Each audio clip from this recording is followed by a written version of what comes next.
Knowledge hub social media platform से जुड़े हुए सभी सम्मानित साथियों को सादर नमस्कार, सादर अभिवादन। मैं ब्रजेश कुमार पटेल आज आप लोगों के बीच एक बहुत ही महत्वपूर्ण राजनीतिक मुद्दे को लेकर आया हूं।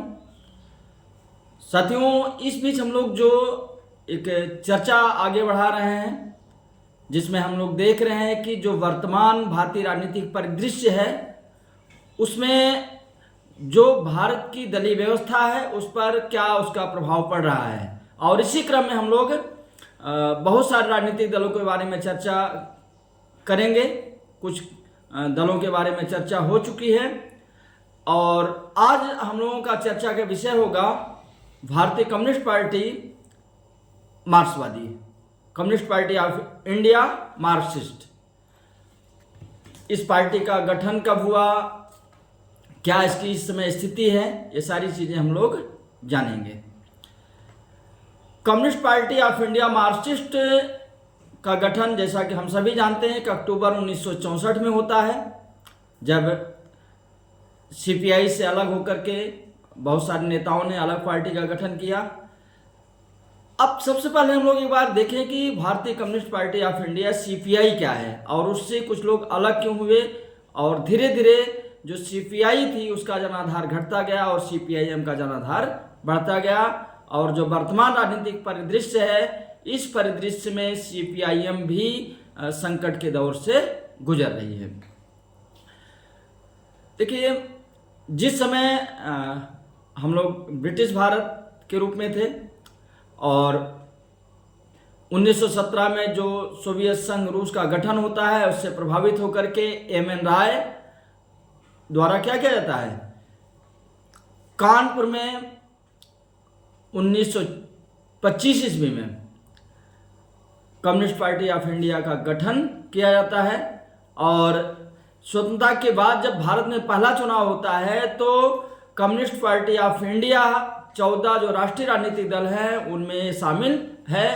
और पहले आम चुनाव में जब सरकार का गठन होता है केंद्र में, कांग्रेस के बाद ये ऐसी पार्टी थी जो दूसरे स्थान पर थी। इसके पास उसमें कुल 16 लोकसभा सदस्य थे और इस ढंग से पार्टी 57 के चुनाव में भी दूसरे नंबर पर रही, 1962 के चुनाव में भी दूसरे नंबर पर रही और बहुत सारे प्रदेशों में भी इस पार्टी का जनाधार था और लगातार बढ़ रहा था। लेकिन इसी बीच एक विवाद उभर करके पार्टी में सामने आता है। एएस डांगे जो उस समय महासचिव हैं सीपीआई के, उनके ऊपर आरोप लगाया जाता है 32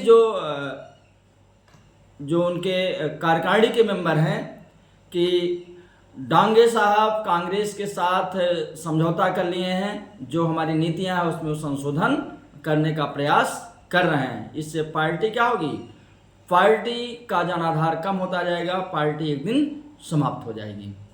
और इसी बीच 1962 का चीन और भारत का युद्ध होता है और इस समय जो गुटबाजी है सीपीआई की उभर करके एकदम खुलेआम सामने आ जाती है और उसमें से एक धड़ा चीन का समर्थन करता है तो दूसरा धड़ा सरकार के साथ खड़ा नजर आता है और विवाद बहुत बढ़ जाता है।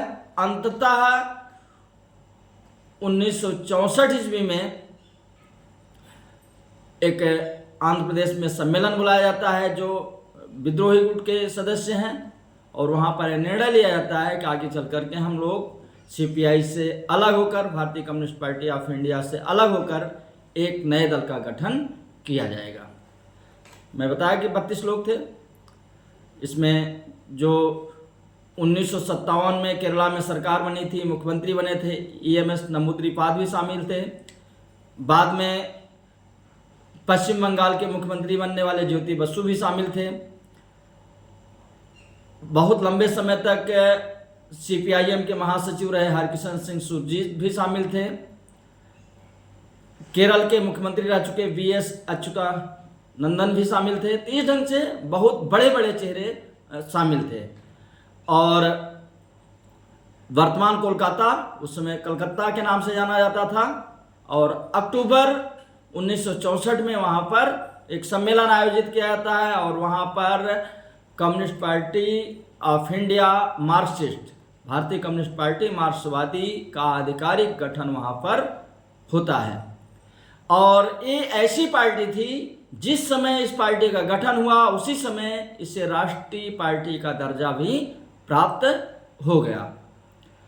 और उसके बाद से पार्टी भी चुनाव में भाग लेना शुरू करती है। 1967 के चुनाव में सीधा सीधा प्रभाव पड़ता है कि जितना वोट शेयर भारतीय कम्युनिस्ट पार्टी को होता है लगभग उतना ही कम्युनिस्ट पार्टी मार्क्सवादी को भी होता है और 1967 के लोकसभा चुनाव में 19 सीट जीत जाती है। उसके बाद जब 1971 का चुनाव होता है उसमें भी इसकी अच्छी खासी स्थिति है और इसकी सीट बढ़ जाती है, ये 25 सीट पा जाती है। और 77 के चुनाव में इसको लोकसभा में 22 सीटें मिलती हैं। 80 का जो चुनाव है इसको 36 सीटें मिलती हैं। 84 के चुनाव में फिर सीटें घट जाती हैं, केवल 22 सीटें रह जाती हैं। 89 में इस पार्टी के पास कुल 33 सीटें होती हैं। 91 में 35 सीट, 96 में 32 सीट। और 1996 वह वर्ष था जब कम्युनिस्ट पार्टी मार्क्सवादी के द्वारा जो संयुक्त मोर्चा की सरकार बनी थी उसको बाहर से समर्थन दिया जा रहा था। और इस समय इस पार्टी के पास एक स्वर्णिम अवसर था सरकार बनाने का भी, लेकिन जो पार्टी थी उसका निर्णय था कि वो सरकार में शामिल नहीं होगी और ये पार्टी बाहर से समर्थन दे रही थी। और आगे हम चल कर के देखें तो 2004 में इस पार्टी को जबरदस्त सफलता मिली। 43 से 44 सीटें 2004 के चुनाव में मिलती हैं, जिसमें सबसे बड़ा योगदान पश्चिम बंगाल का है, केरल का है, त्रिपुरा का है, तमिलनाडु का है। और जो यूपीए सरकार का गठन होता है और उस सरकार में इस पार्टी को बहुत महत्व दिया जाता है और इस पार्टी के जो बड़े नेता हैं, वरिष्ठ नेता हैं सोमनाथ चटर्जी, उनको लोकसभा का अध्यक्ष नियुक्त किया जाता है और वो 5 साल तक अपने इस पद पर रहते हैं। लेकिन देखिए होता क्या है, पश्चिम बंगाल, केरल, त्रिपुरा जैसे राज्यों में इस पार्टी की सरकारें बहुत लंबे समय तक रहीं। और लेकिन जब 2009 के आसपास का समय आया तो पश्चिम बंगाल में कुछ विवाद हुए। नंदीग्राम का मामला आया, सिंगूर का मामला आया और जो तृणमूल कांग्रेस की अध्यक्षा है ममता बनर्जी, उन्होंने इस चीज़ को अच्छे से भुनाया क्योंकि वो कांग्रेस से अलग हो चुकी थी, एक अपना वोट बैंक ढूंढ रही थी और कहीं ना कहीं से सीपीआईएम का वोट बैंक प्रभावित हुआ, जो उसका कैडर था वो टूटा। और 2000 में ज्योति बसु के हटने के बाद बुद्धदेव भट्टाचार्य जो पश्चिम बंगाल के मुख्यमंत्री थे वो उस चीज़ को संभाल नहीं पाए, समझ नहीं पाए। और जो 2011 का चुनाव हुआ वहाँ पर ऑल इंडिया तृणमूल कांग्रेस ने जो ये वामपंथी किला था उसको ढहा दिया और तब से इस पार्टी की स्थिति वहाँ पर लगातार गिरती चली जा रही है। तो ये देखिए कि भारत में जो पहली बार जब वामपंथी विचारधारा की पार्टी का गठन 1924-25 में होता है और 40 वर्ष बीतने के बाद जब उसमें विखंडन होता है, तो विखंडन होने के बावजूद जो उसका दूसरा धड़ा है पूरी मजबूती के साथ खड़ा हुआ है और कई प्रदेशों में इसकी सरकार है, केंद्र सरकार में भी और लोकसभा में भी उसकी लगातार उपस्थिति अच्छी रहती है। लेकिन इस बीच अगर हम देखें 2014 के बाद से तो लोकसभा में भी इसकी स्थिति में थोड़ी सी गिरावट आई है और वर्तमान समय में केरल में जो सरकार थी 2026 के चुनाव में वहाँ से सरकार का समापन हो चुका है और इस समय भारत के किसी भी राज्य में कम्युनिस्ट पार्टी की सरकार नहीं है। तो एक ढंग से देखिए कि ये गिरावट आ रही है। और कम्युनिस्ट पार्टी मैं बता दूं इसका जो सिद्धांत है मार्क्स के सिद्धांतों पर चलते हैं, जहां सर्वहारा और बुर्जुआ वर्ग की बात की जाती है, तो ये सर्वहारा वर्ग के कल्याण के लिए कार्य करते हैं। आज बस इतना ही। अगले स्टेप में हम फिर से इसी पार्टी की चर्चा करेंगे कि पश्चिम बंगाल, केरला और त्रिपुरा में किस प्रकार सरकारें गठित हुई और किस प्रकार सरकारों का पतन हुआ। Thank you.